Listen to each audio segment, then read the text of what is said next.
What is up, people, and welcome to Bloodborne. It is finally here.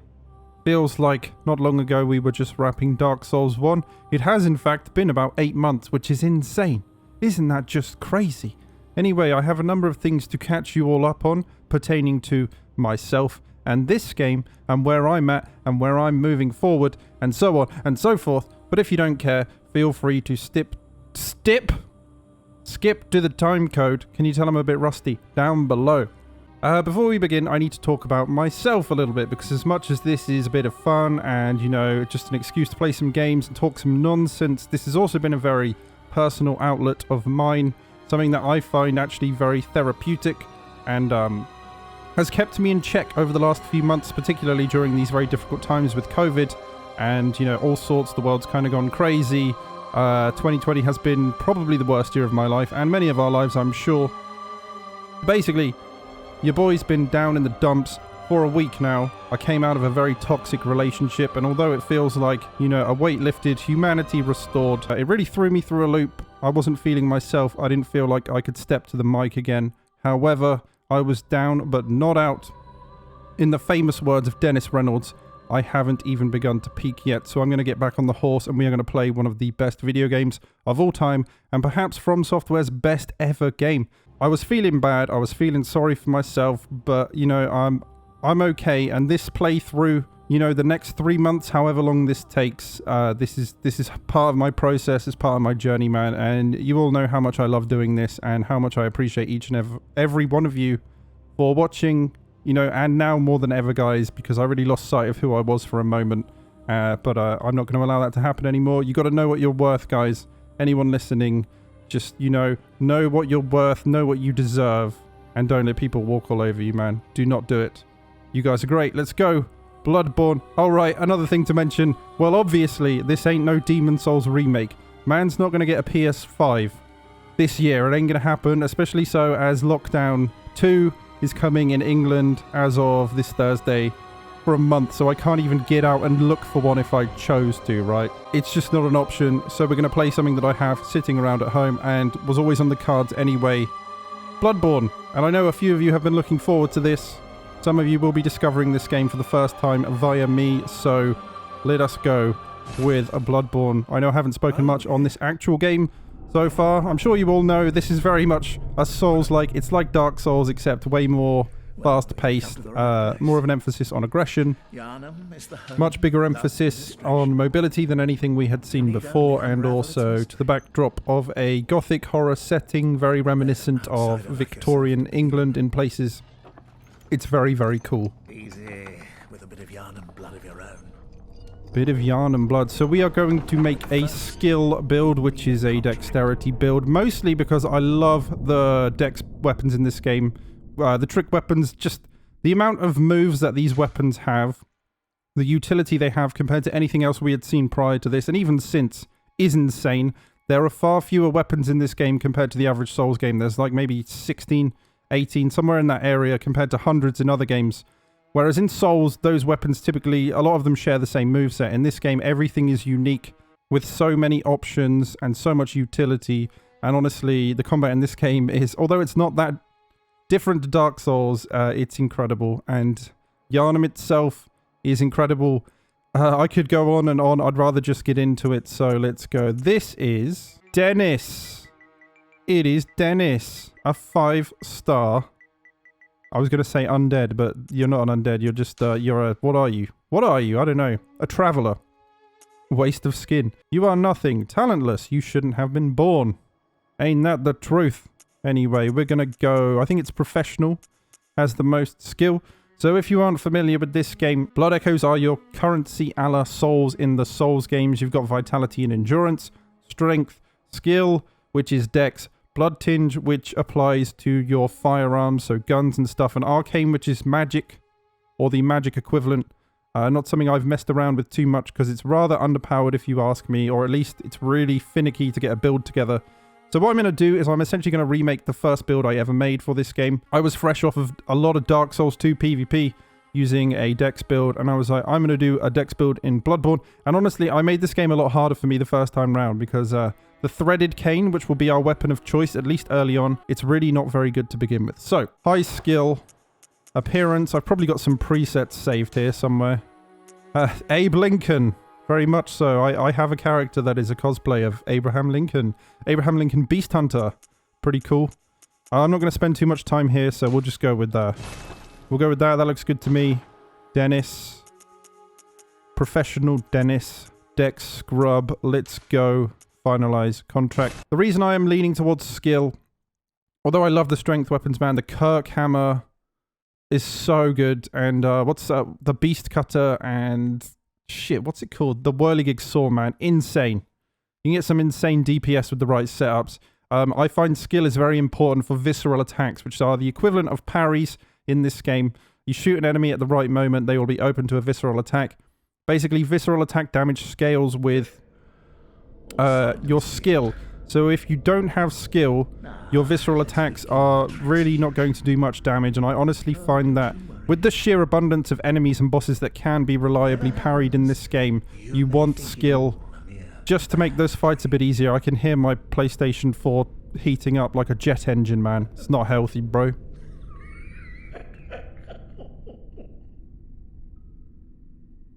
Let's go. I'm sorry about a somewhat depressing introduction, guys, but I am only human, as are you. I hope you're all doing well in these very trying times. This year really has been a shit show. But it's only temporary. It is only temporary. We need to remember that. This is awesome, dude.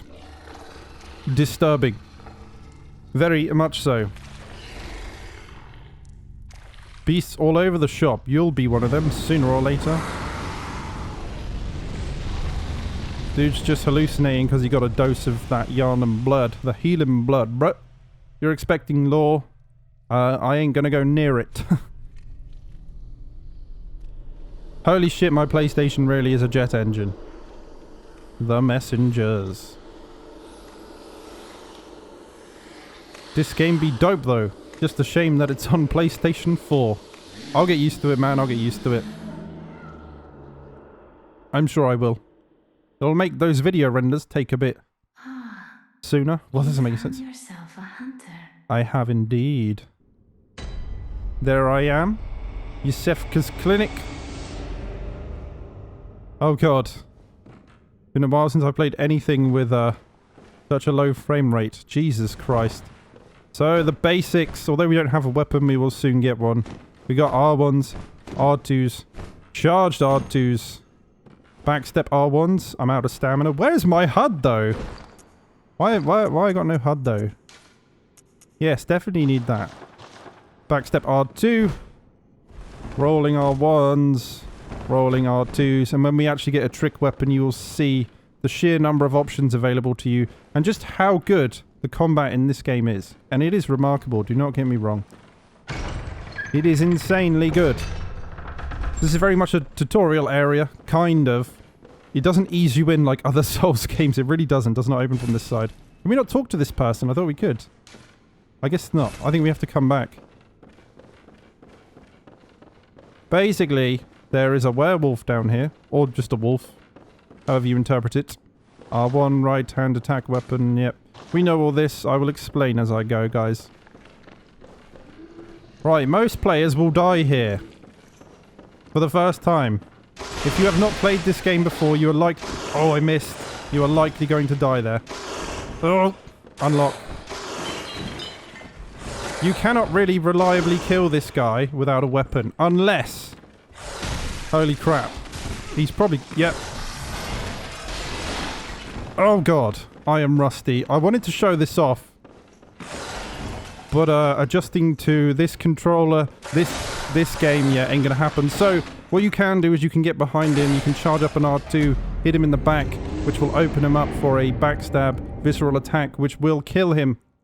But otherwise, with your bare fists, you do absolutely pitiful damage. And it wasn't going to happen. And yeah, naturally, I'm a bit rusty because I have not played this game for a very, very long time. But it's good. It means we can get our weapon. I can show you the hub area of this game. We will be visiting this place, Hunter's Dream, Very, very often this will be the source of, you know, where we level up, where we upgrade our gear, where we meet certain NPCs that are relevant to the story, how we access the Chalice dungeons, which I'm not too enthused about going through again, honestly. I think they're the weakest part of this game, but they're like procedurally generated dungeons with some really cool, unique boss fights, and they're very, very challenging. And to experience every boss in this game, you do need to go through them, and also to get the best gems for your weapons, for the best damage. So we will have to do those, but we won't be doing that for a long time. An abandoned doll. The doll is how you level up. However, you have to have something called an insight. Let's have a look. Level of insight or depth of inhuman knowledge needed to ring special bell, but induces frenzy. Right, what a load of nonsense. The more one delves into the unknown, the more prone they are to go insane. So insight is kind of, it's something you accumulate from witnessing certain events and seeing bosses, like just seeing them, not necessarily killing them, but also killing them. So you accumulate it over time. And it's basically your knowledge of the utter horrific things that are occurring in Yharnam, which obviously at this point remain to be seen. And certain events and things become more clear the more insight you have. Insight is also a currency, and it's also required for summoning. Speaking of summoning, I will not be doing any of that in this playthrough, as I do not care for the multiplayer in this game. Other than co-op, where's the threaded cane of firearm? Right, so basically, Hunter Pistol has a quicker parry, but with less active frames, as far as I'm aware. Whereas the Blunderbuss has more of a wind-up, but has more active frames. Kind of like the difference between a regular small shield in Dark Souls and a, you know, parrying shield. At least to my understanding. So we're going to go with the Hunter Pistol. That's where I feel at home. And we are going to go with the threaded cane. So, the basic formation of the cane is kind of like a short sword, right? So we got some slashes, we got some pokes, we got a charged poke, got a rolling R1, sorry, running R1, running R2, but the shtick with Bloodborne weapons is they are trick weapons, so they can be transformed, unlocking more movesets and more utility. And now we have a whip. A serrated whip, which actually does more damage to beasts, which will be very, very useful to us. And one of my favourite things about this game is you can chain attacks from one of your movesets to another. So I can do R1s with the whip, and then press L1, and then continue my combo with R1. And you have these unique transform attacks here on L1, as long as you press them mid-combo, that are just so good. They are so good, and this game is so much fun. Right, otherwise I think we're pretty much done here. We have our weapon. So we get to run back with the werewolf. We are not going to struggle this time. I'm going to shred him with my new pimp cane. He's going to get pimp slapped until the next dimension. I will do my best not to talk over load screens as to make these videos somewhat more interesting, but you know what I'm like. I could talk for England, bro. Anyway, let's get our run back. I think our friend will be here, which is not necessarily a friend. Oh wait, I didn't even come up here. That beard though, bro. Dennis looking good. Right, that's a healing item. Lovely. So healing in this game heals our consumables, and they are dropped by enemies, which is not my favorite thing about this game. You can quite easily run out of healing items if you have a particularly bad stretch of deaths and you have to grind for them, and it's annoying. Right, let's whip this bad boy. Whip it good. And he's done. That's a lot easier. And you get blood vials. To be fair, the drop rate on blood vials is very, very high. Most enemies will allow you at least a few blood vials. You will get a lot quickly, right? But if you are particularly struggling, you can run out. And it sucks. It's annoying. It's kind of reminiscent of the Demon Souls grass system, which was, you know, objectively improved by the Estus system. It's just unusual that they reverted back to a system kind of reminiscent of the grass system, which has problems. Although you have a limit of 20, so you can't, like, overstock. The problem is with, like, the pacing of the game. If you run out, you then have to stop what you're doing and get more, and it's not pretty. But when you become a little bit more competent at this game, it's not too much of an issue, so it's not going to be much of a problem for me. But you know, for a first-time player, you're definitely going to have to contend with, you know, running out of blood vials at least a couple times. Some of the bosses in this game are fucked. Look at it, bro. Look at it. Magnificent. Seriously, man, this might be my favourite From Software world ever. The world of Yharnam is just incredible. Incredible. And the lore here and just... the environmental detail, the bosses. Oh my god, what a joy this game is. This is exactly what I needed right now. Exactly. You know what's going to be typical though? When PS5 comes out and they announce that Bloodborne's receiving a 60 FPS, you know, 4K patch or something. And I'm here like, oh man, I just started recording this at 1080p, 30 frames a second. Here's hoping not though. Well, no, I do hope that Bloodborne gets patched, but basically, I can't have 3 months of downtime where I don't really have a Souls game to play. And I know some of you are looking forward to this, and I'm at a point in my life where I need a distraction. I've got 4 weeks of lockdown incoming. The Scourge of Beasts will get you sooner or later, my friend. Anyway, right. These are essentially bonfires, although you don't do any kind of leveling up or item management with them. They just take you back to Hunter's Dream, but effectively serve as checkpoints or bonfires, as in the Souls games. And I have to say, guys, this initial stretch here that we are about to jump into, this gave me so much grief the first time I played this. I have not hit a wall like this in a long time, man. It was rough, but basically if you come in treating this game like Dark Souls, even though I played Dex, which isn't too far off of the way this game is played, you're going to have a bad time. You have to get good, you have to adapt, and you have to respect the systems at play here. This game definitely encourages you to be far more aggressive than any other Souls game. And when I get hit, I will try and demonstrate one of the reasons why that is. Now, buddy. Gotcha. I'm also going to try and get some parries where I can. Ow! Wow, dude. Right. Retreat. Right, let's use the range. Yeah. Kane is best, Kane. Right, let's get a parry here, shall we? Screw you. Right. If you see there, I'm gaining health back. There is a small window to get some health back whenever you are attacked. It is called the regain system, and that system alone encourages you to be aggressive, to get your health back when you take damage. And it's a very good system if you ask me. This game is just like Dark Souls on steroids, dudes. And there is a shield in this game, but it's intentionally garbage. So it's more focused on mobility and being, you know, fast and agile. Right. This was a mistake. I don't know why I'm fucking with this dude. Come on, bro. Come on, bro. Well then. Yeah, I died. Right, that guy's tough very early on. I thought I could parry him and shred him. I might attempt to do that again, but it may not end very well. Right, mistakes were made. That really shouldn't be one of the first enemies that I fucked with, but I couldn't help myself, guys. Couldn't help myself. Oh, get whipped, son. Maybe we'll play it safe. Yeah, let's play it safe. I'll go back for him. Kane is so good for multiple opponents and keeping them at a distance.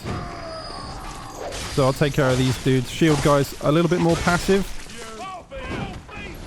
Charge our do. Pop his shield out. Got him. Lovely. So another interesting quirk of this game is sometimes enemies will absorb your souls or your blood echoes. So instead of, you know, being on the floor, you actually have to kill the enemy to retrieve them. Right, we'll give this one more go. I am determined. Hello, mate. Hello, mate. Well, I parried him, but he slapped me silly. Shit. Come on, bro. I don't have my reflexes anymore, man. I got him, I got him, I got him. Not quite enough to kill him. One more parry will do it. There it is. Sit down. So that is a visceral attack, and damage of visceral attacks is determined mostly by your skill, which is why I consider skill to be very important.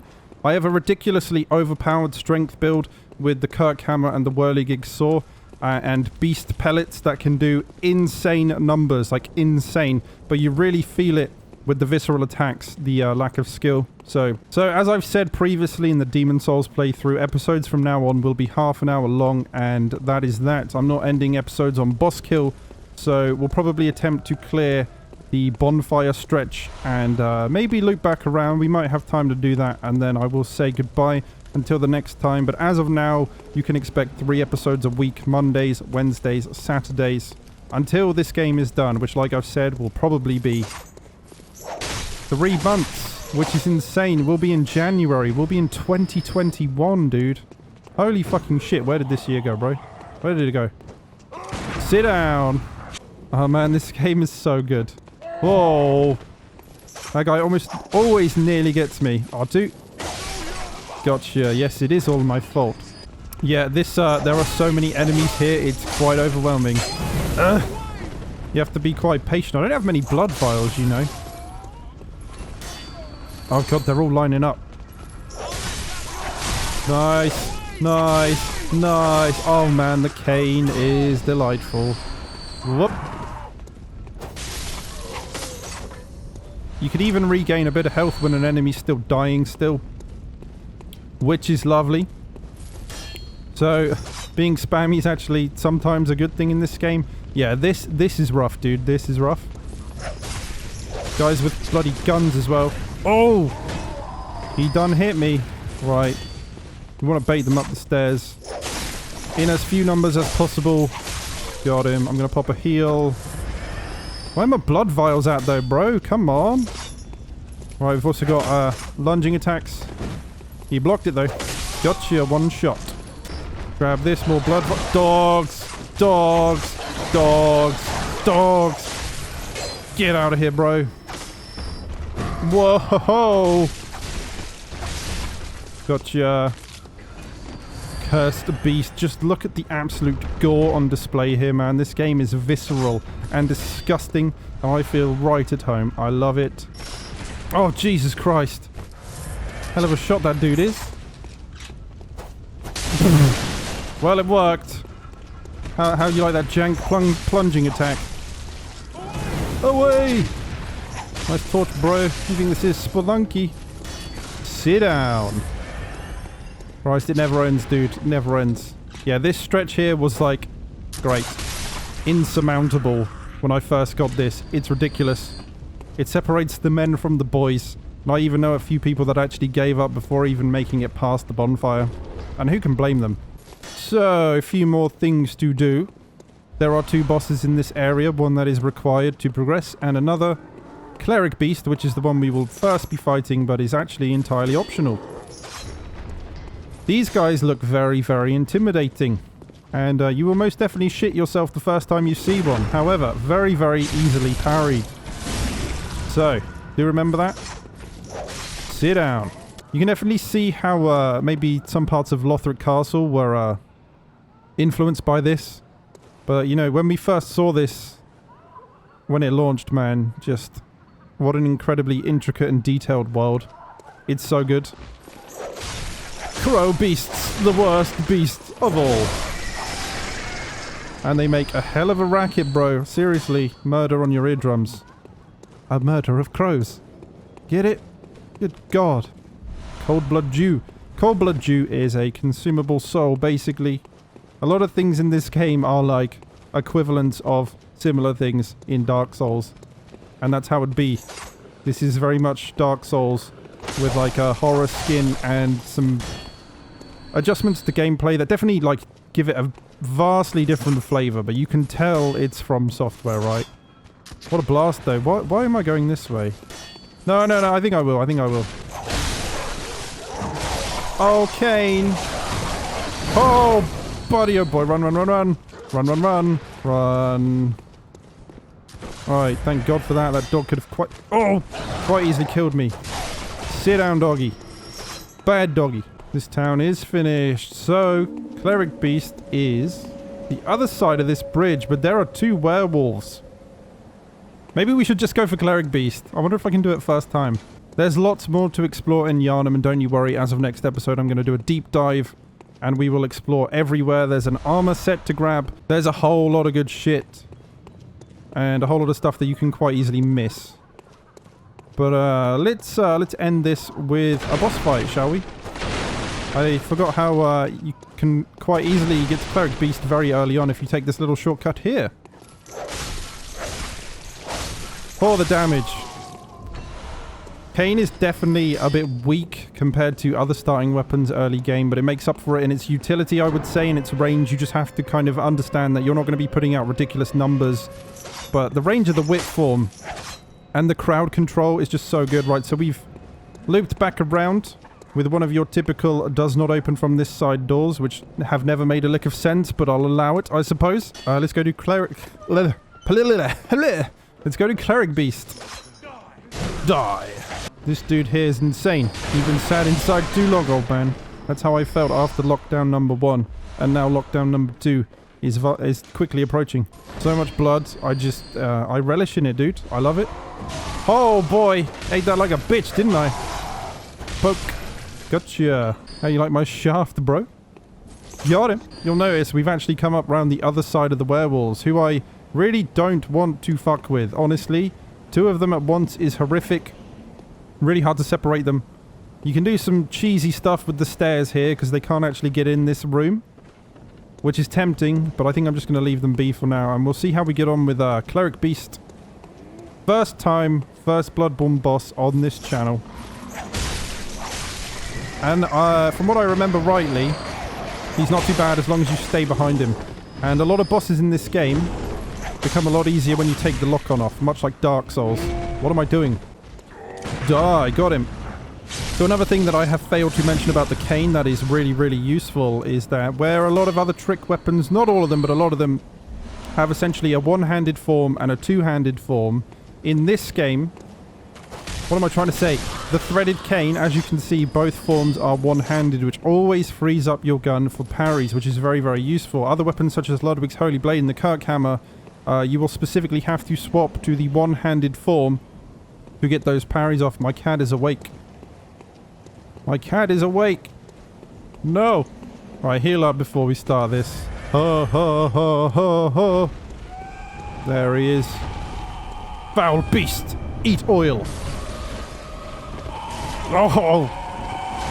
Holy shit, bro. Right, run away and heal. What a start. Hope you like being covered in oil, bro. Enjoy this. Very weak to fire. Beasts are weak to fire. Remember, because this will be very, very relevant. And the oil actually did bonus damage there. Or allowed me to do bonus damage, I should say. Although that has worn off now. Wow. You do not care about my serrated damage. Right, yeah. Allow lock on. Eat it. Of course, the problem here is if we die, it becomes a lot harder. Because I no longer have Molotovs. But we ain't gonna die, are we? We're not gonna die. We will not. Da-da. Oh, a visceral attack. Gotcha right in the face. How did it feel? I got something else I can dunk right in your face, buddy. These nuts. Oh, got him. Oh, you're gonna flex on me, are you? Weird abomination. Stop, cat. Stop, cat. He's trying to communicate with Cleric Beast.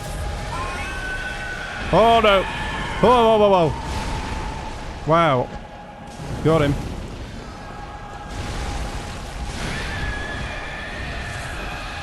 Stop. Weird flex, but okay.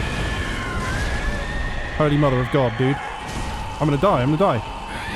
Oh. Double heal. Basically, bosses can really wreck you if you just dash, like, backwards instinctively, and I need to not do that. This guy especially, you kind of just want to stay behind him and get around him. Gotcha. Oh, he swatted me like a bitch. Yeah, good one, dude. I was miles away. Oh. A lot of people complain about the camera in this game, and it certainly can be a problem with bosses of this size, but take the lock-on off, guys. Take it off. You should be anyway, really, in certain fights, especially ones like this. Nice tantrum, dude. What did it achieve, though? Oh! No! Oh, buddy, oh boy. I guess we'll have to try again next time. And as I say, we now have no Molotovs. That was a good attempt, though. We nearly got it done. Oh, I'm back here. Why? I forget. Oh, because I have an insight, because I've seen a boss. Right. Whoa, whoops. No, don't do that. So what you can do is actually come back to Cleric Beast. Now you have the ability to level up. Now the Dole has awakened. And that will obviously make the fight a bit easier. We might want to consider doing that. But I am stubborn, so probably not. We'll just continuously slam my head against the wall next episode, maybe. That was good, though. We can do it. We can do it. Otherwise, I hope you've enjoyed the first episode of Bloodborne. Like I say, I've had a pretty shit week, so a like would really go a long way. Those of you that enjoy my content and continuously show me support, I am grateful always, and now more than ever, honestly. It's been rough, but I will bounce back, and we will play some Bloodborne and have a damn old good time and hunt some beasts and do all sorts of stupid shit, as we typically do on this YouTube channel of mine. Anyway, guys, that'll be it. Thank you very much. Bang your heads. I will see you next time for our run back with Cleric Beast. Let's go. Goodbye.